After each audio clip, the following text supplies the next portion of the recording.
கற்றது உலகளவாகவும் கல்லாதது கைப்பற்றளவாகவும் இருக்கட்டும். Hello everyone, எல்லாரும் எப்படி இருக்கீங்க? நல்லா இருக்கீங்களா?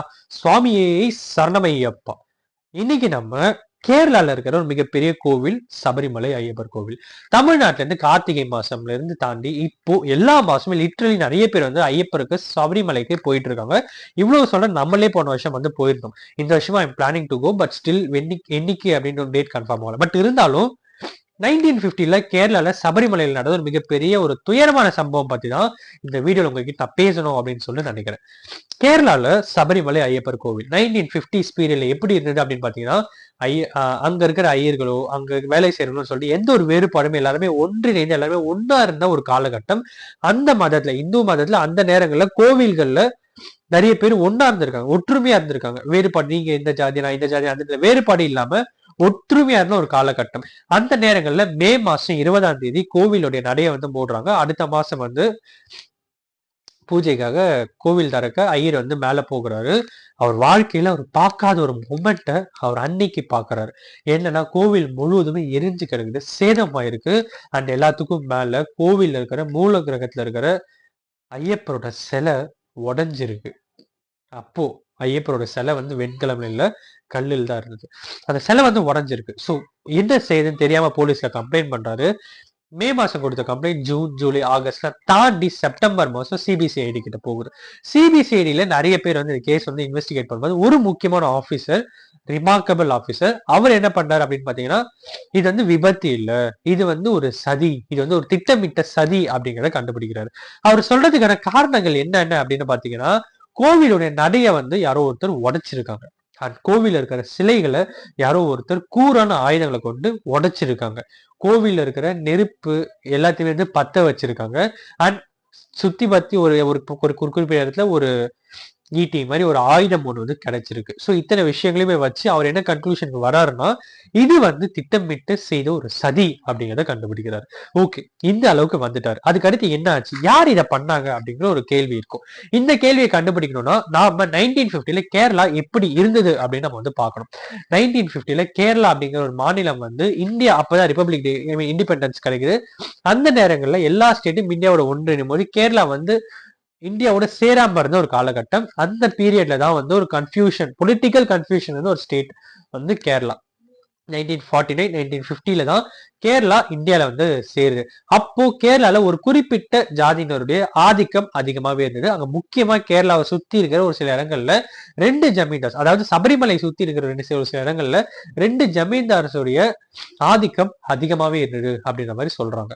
சரி, ஓகே, இதெல்லாம் ஒரு பக்கம் இருக்கட்டும். கேரளால இந்த பர்டிகுலர் சம்பவம் மே 20ல இருந்து 25க்குள்ள நடந்திருக்கும் அப்படிங்கிறத கன்க்ளூட் பண்றாங்க.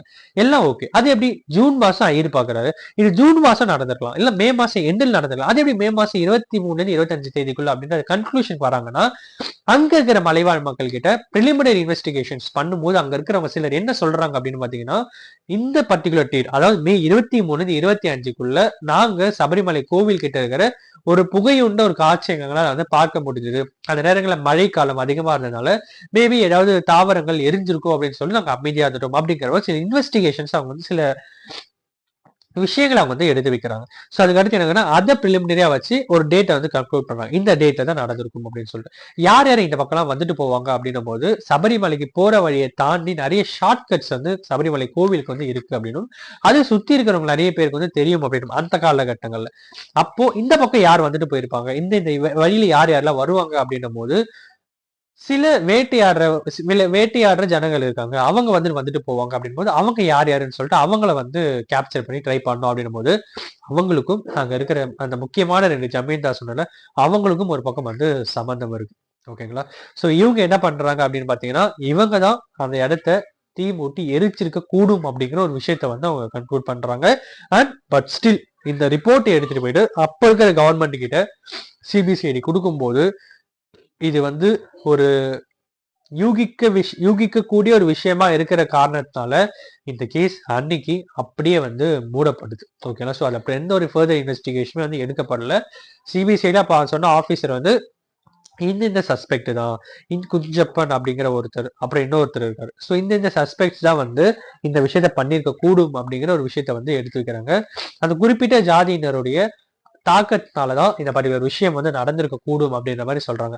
அந்த குறிப்பிட்ட ஜாதியினர் யாரு அப்படிங்கிற விஷயத்த இன்னைக்கு நான் வந்து சொல்லணும் அப்படின்னு சொல்லி நான் விரும்பல. நம்ம சேனல்ல எப்பயுமே வேற்றுமை சார்ந்த ஒரு விஷயம் என்னைக்குமே இருக்கக்கூடாதுன்னு நான் வந்து நினைக்கிறேன். எதனால அப்படின்னு பாத்தீங்கன்னா, இந்த ஒரு சம்பவம் நம்ம இந்தியாவில் நிறைய இடங்கள்ல அந்த மாதிரி இந்த ஒரு சம்பவம் நடந்தா இவங்க தான் பண்ணியிருப்பாங்க, இந்த சம்பவம் நடந்தா இவங்க தான் பண்ணியிருப்பாங்க அப்படிங்கிற சில வேற்றுமைகளை நம்ம வந்து உருவாக்கி வச்சிருக்கோமோ அப்படிங்கிற ஒரு கேள்விக்குறி இருக்கு. அதை நம்ம மூலியமா அதை வந்து கிளை பற்று போகக்கூடாது அப்படின்னு சொல்லிட்டு யோசிக்கிறேன். சோ அதனால இந்த ஜாதியினர் தான் பண்ணியிருப்பாங்க அப்படிங்கிற ஒரு விஷயத்த அன்னைக்கு அந்த ரிப்போர்ட்ல அவர் வந்து சொல்றாரு. சோ அதை சொல்லி முடிச்ச அப்புறம் என்ன ஆகுது அப்படின்னு பாத்தீங்கன்னா, அந்த ரிப்போர்ட் எதுவுமே கொடுக்குறாரு, அந்த ஃபர்தர் இன்வெஸ்டிகேஷன்ஸ் எதுவுமே வந்து எடுக்கப்படல. சோ அதை வந்து அப்படியே மூடி மாட்டேங்குது. அதுக்கப்புறம் கவர்மெண்ட் மாறுது. சில பல இயர்ஸுக்கு அப்புறம் திருப்பியும் அதை இன்வெஸ்டிகேட் பண்றாங்க. அப்போ அதே சிபிசிஐடி ஆஃபீஸர் என்ன சொல்றாரு அப்படின்னு பாத்தீங்கன்னா, இந்த கேஸ்ல என்னால எந்த ஒரு எவிடன்ஸுமே கண்டுபிடிக்க முடியாது. இது காரணம் என்ன அப்படின்னு பாத்தீங்கன்னா, சஸ்பெக்ட் கிரைம் நடந்த பர்டிகுலர் பிளேஸ்க்கும் அந்த பர்டிகுலர் மொமெண்ட்டுக்கும் இன்வெஸ்டிகேஷன் ஸ்டார்ட் பண்ணதுக்கான கேப் வந்து ரொம்ப அதிகமான மாசங்களா இருக்கு அப்படிங்கிறத சொல்றாரு. மே மாசம் நடந்த ஒரு விஷயம் நான் செப்டம்பர் தான் ஸ்டார்ட் பண்றேன். அதனால மிகப்பெரிய மழைகள் வந்துட்டு போயிட்டு அங்க இருக்கிற ஆதாரங்கள் எல்லாமே வந்து கலைஞ்சு போயிருச்சு. அதனால என்னால அது வந்து ஃபர்தரா எந்த ஒரு எவிடன்ஸும் என்னால எடுக்க முடியல அப்படிங்கிற ஒரு பக்கம் சொல்றேன். இன்னொரு பக்கம் அன்னைக்கு அதை பார்த்த ஐயர், சோ அன்னைக்கு அதை பார்த்த அதிர்ச்சியினால அவரால் வந்து எந்த ஒரு விஷயத்தையுமே வந்து கன்க்ளூஷனா என்னால அவரால் வந்து சொல்ல முடியல. அதன் காரணமா இதுதான் நடந்தது, இப்படிதான் நடந்தது ஒரு விஷயம் வந்து இருந்தா அதை பேஸ் பண்ணி ஏதாவது ஒரு இன்வெஸ்டிகேஷன் பண்ணி எவிடன்ஸ் எடுத்துக்கலாம். அதுவும் எங்களால் வந்து கண்டுபிடிக்க முடியல அப்படிங்கிற சில முக்கியமான காரணங்களை பாயிண்ட் அவுட் பண்ணி இந்த கேஸ்ல என்னால எந்த ஒரு எவிடன்ஸுமே கண்டுபிடிக்க முடியாது காரணத்தால இந்த கேஸ் அப்படியே முடியுது அப்படிங்கிற ஒரு விஷயத்த வந்து சொல்றாரு. அப்போ உள்ள இருந்த ஐயப்பர் சிலை வந்து வெண்கலத்திலயோ எதுலையுமே இல்லை, பஞ்சலோகத்துல எதுலையுமே இல்லை, கல் சிலை. ஓகேங்க, அந்த கல் சிலை சேதமடைந்த பிறகு என்ன ஆகுது அப்படின்னு பாத்தீங்கன்னா, அந்த ட்ரெவங்கோர் தேவஸ்தான போர்டு அவங்க என்ன பிளான் பண்றாங்கன்னா, ஐயப்பர் சிலையை செய்யணும் அப்படின்னும் தமிழ்நாட்டுல இருக்கிற முக்கியமான மதுரையில இருக்கிற ஒரு 2 அன்னைக்கு இருந்த மிகப்பெரிய பிக் ஷாட்ஸ் 2 பேரை பாயிண்ட் அவுட் பண்ணி அவங்க 2 பேர்கிட்ட ஐயப்பர் சிலை செய்ய சொல்லி கேட்கறாங்க. அவங்க 2 பேர் ஐயப்பர் சிலையை செஞ்சது மட்டும் இல்லாம தமிழ்நாடு ஃபுல்லா எல்லா இடத்துக்கும் அந்த சிலையை ஊர்வலமா எடுத்துட்டு போயிட்டு அதுக்கப்புறம் கேரளால எடுத்துட்டு போயிட்டு சபரிமலையில அந்த சிலையை வந்து வைக்கிறாங்க. இன்னைக்கு நாம சபரிமலையில பாக்குற அந்த பர்டிகுலர் சிலை வந்து தமிழ்நாடு முழுவதும் சுத்திய கேரளால இருக்கிற நம்ம தமிழினை சேர்ந்த 2 பேர் சேர்ந்த ஒரு சிலை அப்படிங்கிறது வந்து ஒரு மிகப்பெரிய பெருமைக்குரிய ஒரு விஷயம் ஒரு பக்கம் இருந்தாலும், இன்னொரு பக்கம் இவ்வளவு பெரிய சம்பவம் நடக்கிறதுக்கு முன்னாடி சபரிமலை அப்படின்னா அங்க இருக்கிற சிலருக்கு மட்டும்தான் தெரியும். அந்த சம்பவம் நடந்து முடிந்த பிறகு சபரிமலை அப்படின்னா அங்க இருக்கிற ஒரு பர்டிகுலர் ஜனங்களுக்கு மட்டும் இல்லாம இந்தியா ஃபுல்லா எல்லாருக்குமே தெரியுது அப்படின்னா அந்த சம்பவம் தான் காரணமா இருக்கு அப்படிங்கிறத நம்ம மறக்க கூடாது. 1950ல எந்த ஜாதியினர் இதை பண்ணாங்க அப்படின்னு நான் சொல்லணும். அது வந்து சஸ்பெக்டட் தான், யூகிக்கக்கூடிய ஒரு விஷயம் தான். எவிடன்ஸ் எல்லாம் ஆத்தென்டிகேட்டட் எவிடன்ஸ் அதுக்குன்னு எதுவுமே கிடையாது. பட் ஸ்டில் அந்த ரிப்போர்ட்ல இருக்கிற விஷயங்கள் அதே ஜாதியினர் தான். 1901 அதாவது அந்த நடக்கிறதுக்கு ஒரு 50 வருஷத்துக்கு முன்னாடி சபரிமலை அதே ஐயப்பர் கோயில்ல விபத்துக்குள்ளான அந்த பர்டிகுலர் மூலகிரகம் அப்போ வந்து உண்மையாவே கற்பூரம் ஏற்றும் போது ஒரு சின்ன ஆக்சிடென்ட் ஆயிட்டு தீப்பிடிச்சு எரியுது. அந்த நேரங்களில் அதே ஜாதியில இருந்து சேர்ந்த சில நபர்கள் தான் அந்த கோவிலை புனரமைக்கிறதுக்கு அந்த கோவில் வந்து புதுப்பிக்கிறதுக்கு ஃபண்ட் ரைஸ் பண்ணியிருக்காங்க அப்படிங்கிறதையும் நம்ம இங்க பாயிண்ட் அவுட் பண்ணி பேசணும் அப்படின்னு நினைக்கிறேன். இதுக்கான காரணம் என்ன அப்படின்னு பார்த்தா, இது குறிப்பிட்ட ஜாதியை கொண்ட ஒரு விஷயமாக பார்க்கறதுக்கு இல்லாம இது குறிப்பிட்ட சில மனிதர்களை நோக்கிய ஒரு விஷயமா இதை நம்ம வந்து பாயிண்ட் அவுட் பண்ணியிருக்கிறோம். இது ஜாதி அப்படிங்கிறத தாண்டி மனிதம் அப்படிங்கிற ஒரு விஷயம் இங்க வந்து இருக்கு. சோ ஜாதி அப்படிங்கிறத ஜெனரலைஸ் பண்ணாம அதுல இருக்கிற சில மனிதர்கள் செய்யற தவறுகள் தான் இங்க வந்து அந்த பெரிய அந்த ஜாதியவே வந்து இம்பாக்ட் பண்ற ஒரு விஷயமா இருக்கு. அதே ஜாதியில இருக்கிற சில மனிதர்கள் தான் அந்த கோவிலுக்கு உதவும் செஞ்சிருக்காங்க. அதே ஜாதியில இருக்கிற சில மனிதர்கள் தான் அந்த கோவில அழிக்கவும் ட்ரை பண்ணியிருக்காங்க அப்படிங்கிற சஸ்பெக்டட் ஒரு விஷயம் இருக்கு. பட் அது எவிடன்ஸ் எல்லாம் எந்த விஷயமே கிடையாது. அதுவுமே வந்து டவுட்ஃபுல் தான். பட் மேபி அது நடந்திருக்கலாம், நடக்காமவும் வந்திருக்கலாம். அது ஒரு பக்கம் இருந்தாலும் 1901ல இருந்து இவ்வளவு பெரிய விஷயம் தாண்டி 1950ல ஒரு கோவில் இன்னைக்கு இவ்வளவு பெரிய ஃபேமஸா இருக்குன்னா அந்த ஒரு தீ விபத்து தான், அந்த ஒரு சதி செயல் தான் காரணமா இருக்கு. அப்படிங்கிற பட்சத்துல ஒரு ஹியூமனா நமக்கு ஒரு நார்மல் டெய்லி போகிறத தாண்டி இன்னைக்குதான் ஒரு நாள் ஒரு சின்ன வீழ்ச்சி அப்படிங்கிறது வரும்போது அந்த வீழ்ச்சியை நம்ம எந்த அளவுக்கு உயரத்துக்கு எடுத்துட்டு போயிட்டு நிறுத்தணும் அப்படிங்கிறது நம்மளுடைய வில் பவர்ல தான் இருக்கு. இந்த கதையை நான் கேட்கும்போது எனக்கு தோன்றிய விஷயம் அது ஒண்ணுதான்.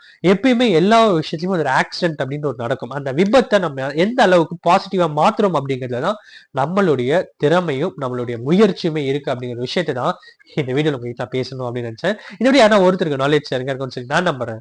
Thank you so much.